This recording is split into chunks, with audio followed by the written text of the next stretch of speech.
Hello and welcome to my kitchen. I'm Judith and today I'm going to make pesto.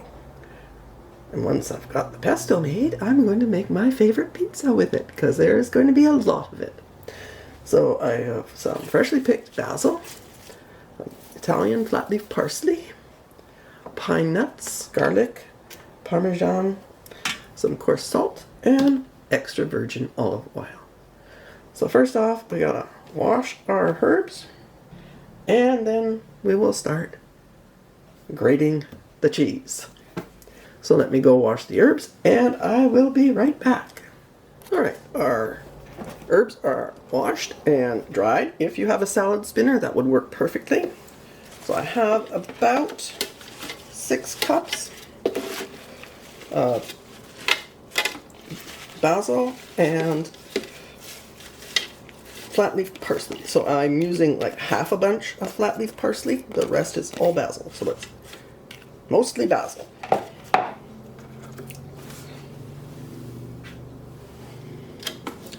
Want to get in the way.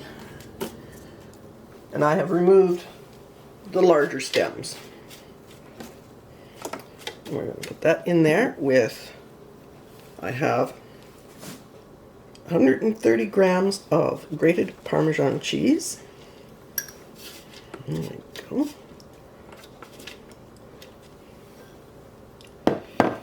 And 3 large cloves of garlic that I minced.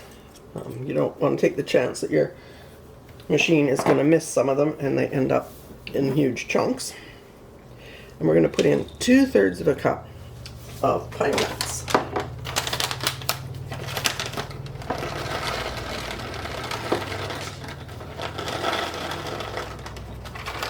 There we go.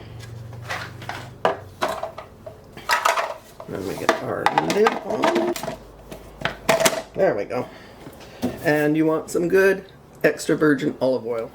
Now we're going to turn on this horrible noisy machine and get things moving up.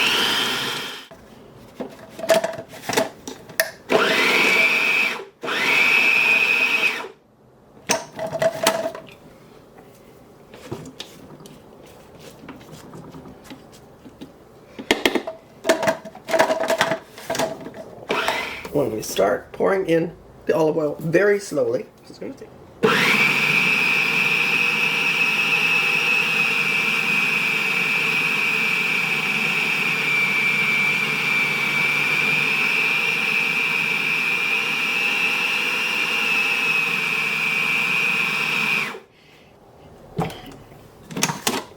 And just every now and then push it down and check the texture,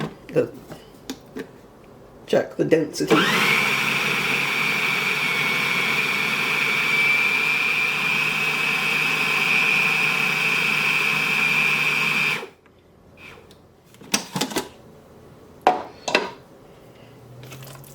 There we go, that is just beautiful.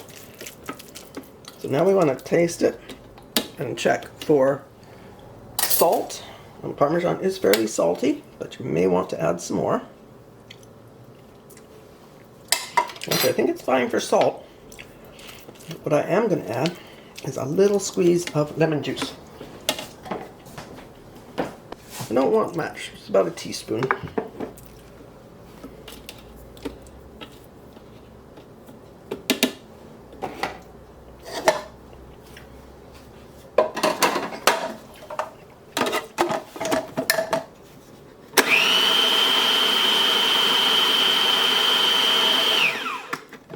Go. And that should be just about perfect. That is fine. So what I'm going to do with it now is freeze it. Well, I'm going to keep some to make my pizza. The rest will be frozen. Let me show you the freezer containers that I use. So I have some lovely little freezer containers that are just perfect. Now this is way more than I'm going to use for one serving or one meal of pasta with pesto sauce or anything like that. But the beauty of having it frozen is I take it out, I microwave it until it's thawed, use what I want, put the lid back on, and put it back in the freezer. It's not meat, it's herbs. you can refreeze it. So I don't fill them all the way, because even partially full, several meals for my household. Now to make our pizza dough, we have 2 cups of flour,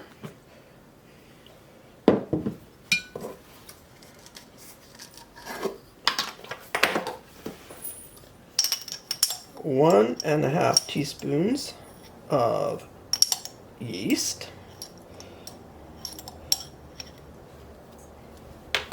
that's instant yeast,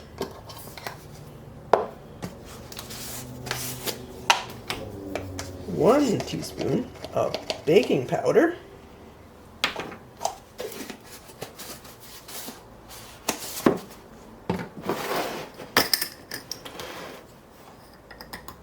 1 teaspoon of salt,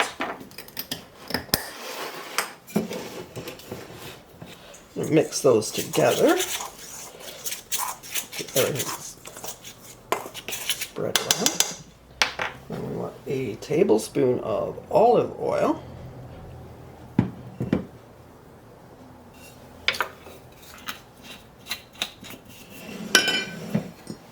and 3/4 of a cup of lukewarm water. And then we are going to mix and knead. Doesn't need a lot of kneading. I knew I should have grabbed the flour out before I started this. So, there we go. Let's put some flour on the board so we can knead it on the board. I'm just going to leave that out of the bin. There we go. So I should not have added all the water right away. It's very wet. Okay, it didn't need a whole lot more flour. Just a little bit to make it manageable. I do. Or crispy crust on your pizza, which I do. You do want a fairly wet dough. So now we just need to make it into a nice smooth dough. And we're just going to use enough flour to keep it from sticking to the board.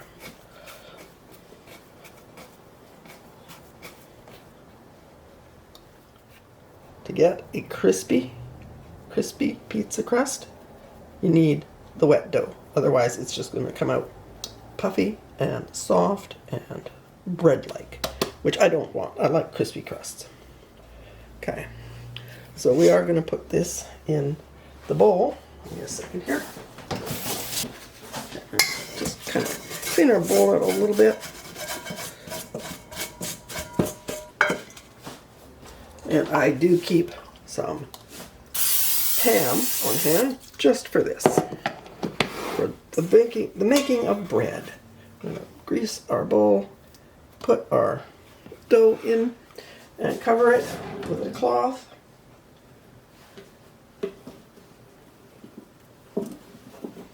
Bread cloth. And let it rise for 30 minutes. Or you can put it in the refrigerator for 4 hours. It's been an hour, and it is puffy, and it is bubbly. So let's spread it out.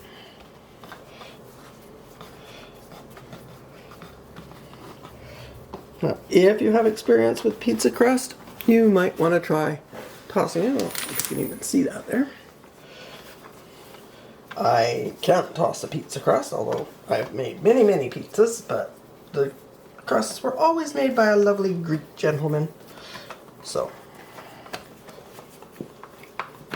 I'm just going to do what I can. I mean, I do roll my pizza dough sometimes, but you know, who doesn't like a hand-thrown pizza? Okay, so a lightly greased pan. Get some lightly greasing going here. Now if you have a pizza stone, you want to put this on parchment paper while your pizza stone heats. I am just going to put it into a lightly greased cookie sheet. So I'm thinking we got some thin spots. Let's try to push it over into the thin spots.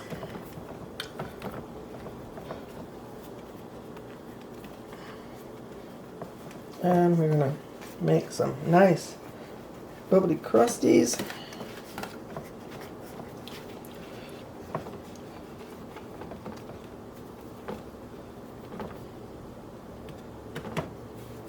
Like I said, I do like a thin crust pizza, so this is going to be really thin, apparently. A lot of it's pretty transparent. So now this has to rest 20 minutes, and in that time we can get our oven hot, because we want it at 450 degrees, and then top the pizza. Alright, now that our pizza crust has rested, I'm going to do this as two-sided. So half is going to be your standard tomato sauce.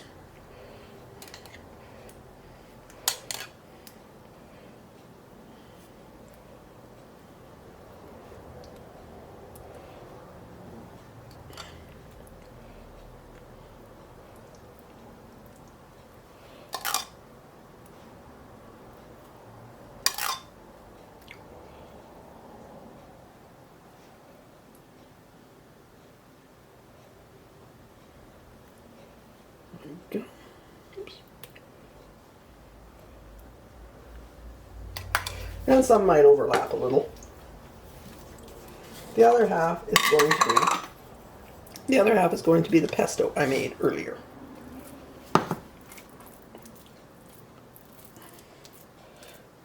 And this is much thicker than the tomato sauce, so you're going to have to spread it around a little. You're going to have to work with it.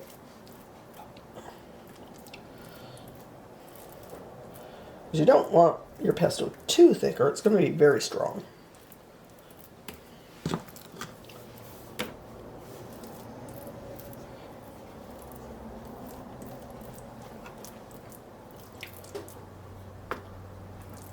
And a bubble there.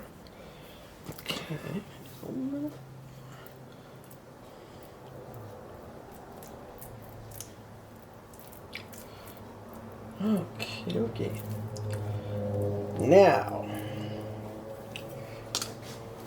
what we're going to do for the tomato side, is going to be basically a meat lover's pizza. Pepperoni.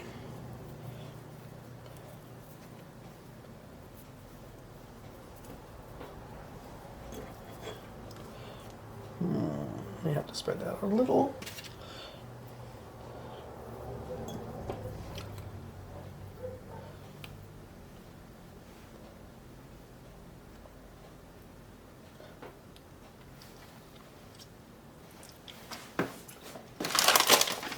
Some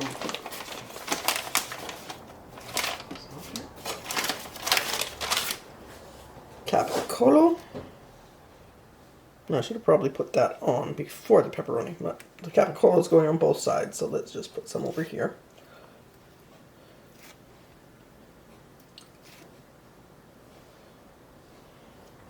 And yeah, we're just going to crunch it up a little bit for that side.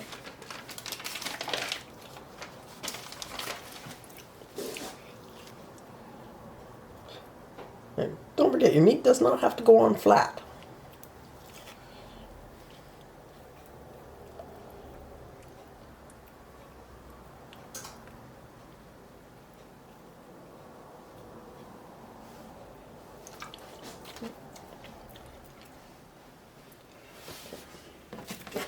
And on the pesto side, I'm going to do some shrimp. These are hand-peeled shrimp.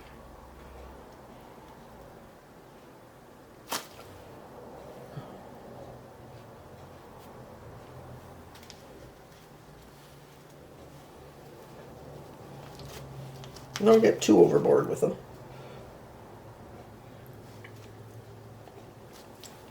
Okay.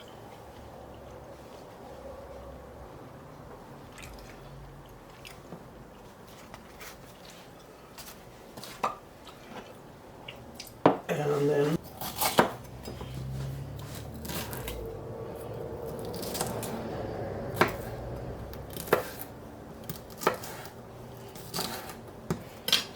pesto side some thinly sliced green peppers.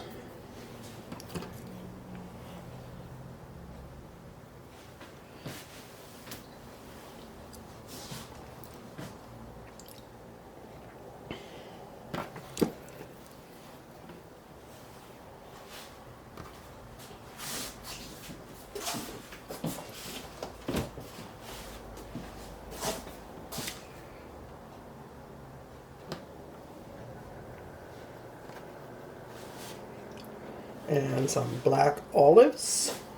I think we'll put them on both sides.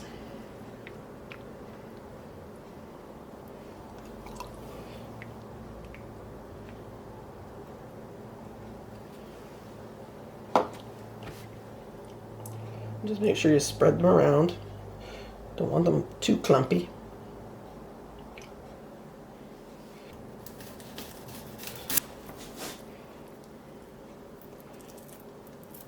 And break the rings apart.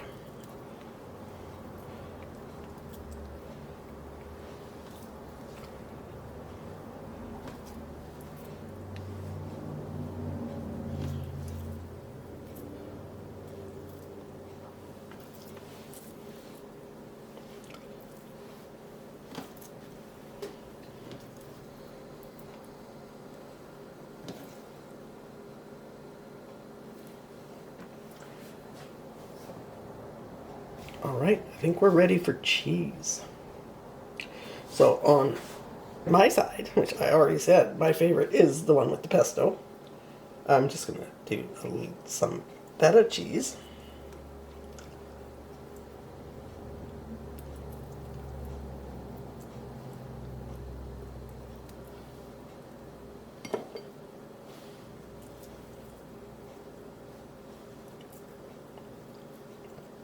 And this is one of the reasons I did not want to add salt to my pesto.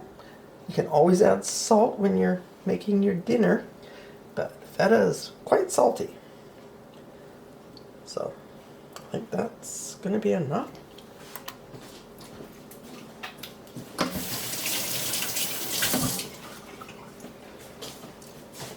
And on the meat side, I have shredded mozzarella, of course.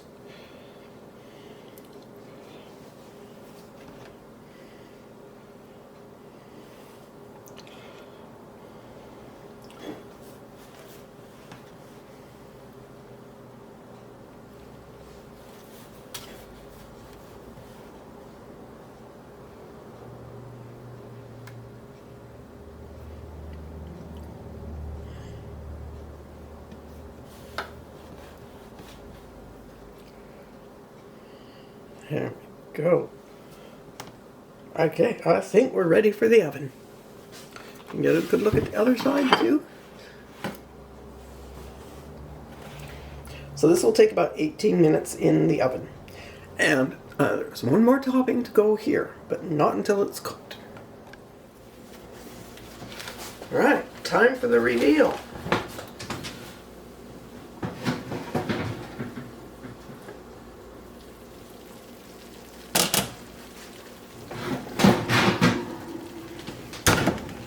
And perfection. So now, if you don't want the bottom to go soggy, you could take it out of the pan and put it on the rack. But it's going to be difficult to cut on the rack. So I'm going to give it a couple of minutes to cool down before I cut it. Oh, look at that beautiful, beautiful crust. Can you see that? Oh my god. That is just absolutely... As I said, the pesto pizza is my favorite. And I did put tomato on top. I love the fresh tomato on top. It has hand-peeled shrimp, black olives, pesto sauce instead of tomato sauce, and feta cheese instead of mozzarella. Mmm.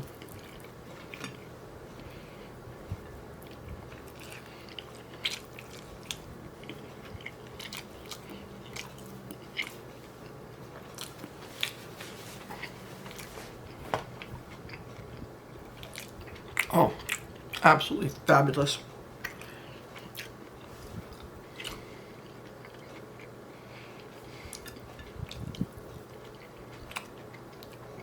Of course, most people like a little bit of chili peppers on their pizzas. So always have some on hand. Just the way I like it.